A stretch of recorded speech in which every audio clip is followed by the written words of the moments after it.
हम सभी को बुद्धि, जीवन और प्रकाश देने वाले भुवन भास्कर सूर्य भगवान हर महीने की 14-15 तारीख को अपनी राशि बदलते हैं।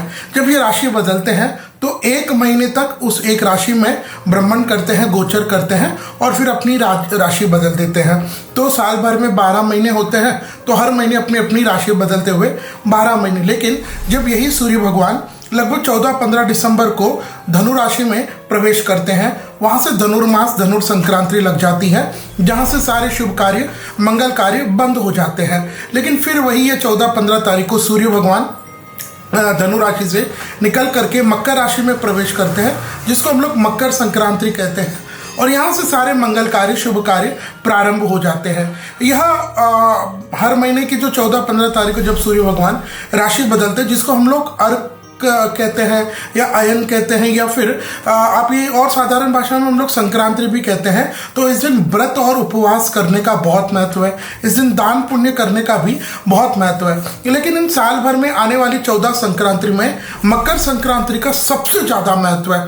मतलब मैं तो ये कहूँगा, साल भर के अगर हम सनातनियों के 3 बड़े त्योहार जिससे सारा हमारा साल संचालन होता है, तो मकर संक्रांति, उगादि और फिर दीपावली, इनसे आप ये समझे हमारा सारा ये भारतवर्ष चलता है। क्या होगा साल भर में, तेजी मंदी कैसे रहेगी, वर्षा कैसे रहेगी, ये लोगों का जीवन चरित्र, कैरेक्टर, नेचर कैसा रहेगा, ये प्रमुख रूप से ये 3 त्योहार, ये 3 पर्व डिसाइड करते हैं। आज इस वीडियो में बात करेंगे साल 2026 में, यानी विक्रम संवत 2082 में यही मकर संक्रांति कब रहेगी। इस दिन दान पुण्य काल का समय क्या रहेगा, तेरुना आदि करना है तो वो हमको कब करना है, यमराज जी का उद्यापन है क्या वो होगा, और इस समय यह किसके लिए शुभ है, अशुभ है, मकर संक्रांति का ये जो संक्रांति का स्वरूप क्या है, ये सब हम जानेंगे। देखिए, हम लोग मकर संक्रांति को तब मानते हैं जब सूर्य भगवान धनु राशि से निकल करके मकर राशि में प्रवेश करते हैं। तो वो जो पल होता है ना, जिस समय वे मकर राशि में प्रवेश कर रहे हैं, उसको हम लोग मकर संक्रांति मानते हैं।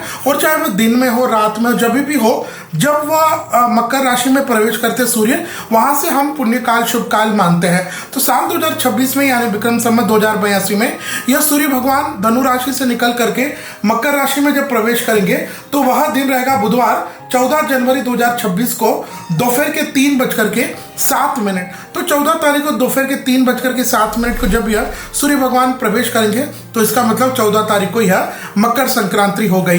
लेकिन अगर हम हिंदी में देखें तो महीना आदि वो सब रहेगा विक्रम संवत 2082, माघ मास के कृष्ण पक्ष की 11 तिथि यानी बुधवार 14 जनवरी 2026 को मकर संक्रांति रहेगी।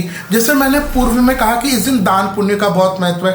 दान पुण्य में स्वर्ण का आप दान करें, तिल का आप दान करें, लाल वस्त्र का आप दान कर सकते हैं, और हरी सब्जी का दान कर सकते हैं।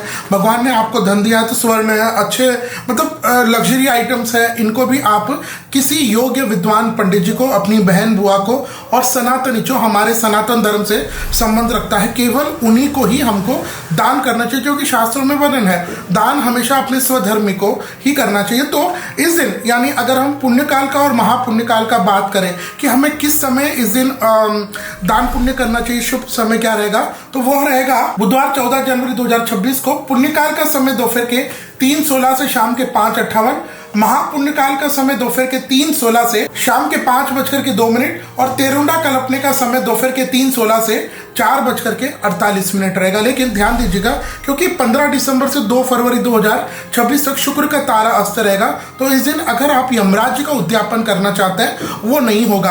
अदरवाइज मलमास में है तो वो तो होता है, लेकिन शुक्र का तारा अस्त होने से आप यमराज जी का जो उद्यापन है, उजमना हम लोग जिसको बोलते हैं, वो नहीं होगा, अन्य कार्य कर सकते हैं। इस दिन अगर हम ग्रहों की बात करें कि ग्रह कैसे रहेंगे, तो इस दिन जो करण रहेगा वह बालव रहेगा, बुधवार वार रहेगा, वृश्चिक के चंद्रमा रहेंगे, और नक्षत्र की अगर हम बात करें तो इस दिन अनुराधा नक्षत्र रहेगा। अब यहाँ जो संक्रांति है, इसका स्वरूप होता है, उसी के आधार पर मतलब ये सारा साल कैसा रहेगा, लोगों का नेचर, बिहेवियर कैसा रहेगा, वह निश्चित होता है। तो अगर हम इस संक्रांति के स्वरूप को अगर हम समझे, तो इसका नाम मंदाकिनी रहेगा। निवास स्थान यह माली के घर में रहेगी। वार का मुख यानी दक्षिण दिशा की ओर यह संक्रांति अग्रसित है। ईशान में इनकी दृष्टि है, पश्चिम में यह गमन कर रही है। व्याघ्र इनका वाहन है, उपवाहन अश्व यानी घोड़ा है। पीले वस्त्र को धारण करके हुए, हाथ में गदा लेकर के इनका आयुध है। पायस का भक्षण करते हुए, कुमकुम का गंध द्रव्य लगा करके, भूत का वर्ण धारण करके, जटी के पुष्प लेकर के, कुमार यानी युवा अवस्था में, भोग की अवस्था में, दक्षिण की करण मुख में और बैठी हुई स्थित है। यह चांदी के भोजन पात्र इनके हाथ में है, कंकण इन्होंने धारण किया है और हरी कंचुकी इन्होंने धारण की है। तो यह संक्रांति का जो हर महीने जब सूर्य बदलते हैं तो उसके कैलकुलेट करने की कोशिश एक विशेष नियम है। तो उनके अनुसार यह जो 2026 में मकर संक्रांति का स्वरूप होगा यह मैंने आपको बताया। अब इस मकर संक्रांति के हिसाब से जो साल भर के तेजी मंदी होती है, अनाज होते हैं स्टॉक मार्केट से, संसार में और क्या होगा ये सभी इस मकर संक्रांति के ऊपर निर्भर है। तो अगर हम देखें जो लोग सरकारी कर्मचारी जैसे जिलाधिकारी, कलेक्टेड हुए, विकास अधिकारी, एमएलए, एमपी है, ये इनके अलावा जो लोग उद्योगपति है, बड़े बड़े बिजनेसमैन है, वैश्यवन है, इन लोगों के लिए संक्रांति अच्छी लेकर के अच्छा समय लेकर के आएगी। लेकिन जो लोग शेयर मार्केट का यानी स्टॉक मार्केट का काम करते हैं, चिट्ठी या ब्याज आदि का व्यापार करने वाले, यानी जो लोग इजी मनी स्पेक्युलेटिव काम करते हैं, उनको थोड़ा सा सावधान रहना पड़ेगा। अगर हम देखें तो किन वस्तुओं में तेजी होगी इस बार, तो सोना, चांदी, तिल, घी, तेल, मूंग, चना, तुअर की दाल, केसर है, अलसी है, हल्दी है, सरसों है, दाना मेथी है, चंदन है, रोली है, चाय है, तंबाकू है, सौंठ है, गरम मसाले, सुगंधित पदार्थ है, इनके भाव में आपको तेजी देखने को मिल सकती है। इसके अलावा इस मकर संक्रांति का जो स्वरूप है इसके कारण अधिकतर लोगों में अधिक सी बेचैनी रहेगी और अप्रैल के आसपास कोई अननोन बीमारी जैसी एक घटना भी हो सकती है, जिससे आप ये समझे विश्व को एक बहुत बड़ा झटका जैसे लगेगा। अप्रैल के बाद वह भी संभावित है। और उसके अलावा जो हम लोग भूकंप आदि कहते हैं, नेचुरल कैलामिटीज, ये तो आप समझिए हिस्सा ही है। लेकिन हो सकता है मकर संक्रांति के कुछ दिन पहले या कुछ दिन बाद एशियन सब कॉन्टिनेंट में एक बहुत बड़े भूकंप की भी संभावना है, या फिर फायर इंसिडेंट्स यह भी हो सकते हैं। लेकिन इससे हमको घबराना नहीं है, जो चीज़ है उसको एक्सेप्ट करना, स्वीकार करना, बट घबराना नहीं है। तो इसके अलावा अगर हम देखें तो लोगों के स्वास्थ्य में लाभ होगा, राष्ट्रों के बीच में मधुर संबंध होंगे, अनाज के भंडारों में वृद्धि होगी। जो बड़े बड़े नेशंस हैं, कहीं कहीं ग्लोबल ऑर्डर जो है वह भी आप चेंज होता हुआ देखेंगे।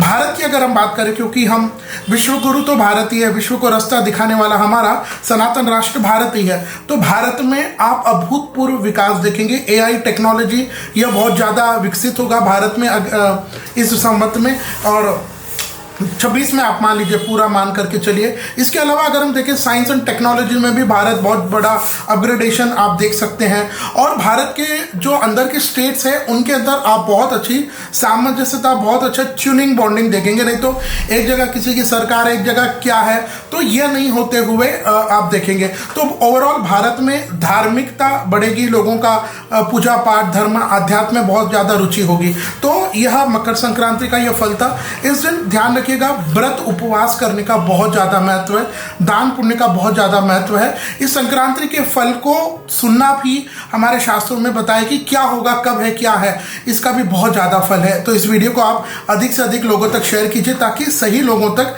इस मकर संक्रांति की शास्त्रीय जानकारी जो भी आपके समक्ष मैंने प्रस्तुत की वह लोगों तक पहुंच सके।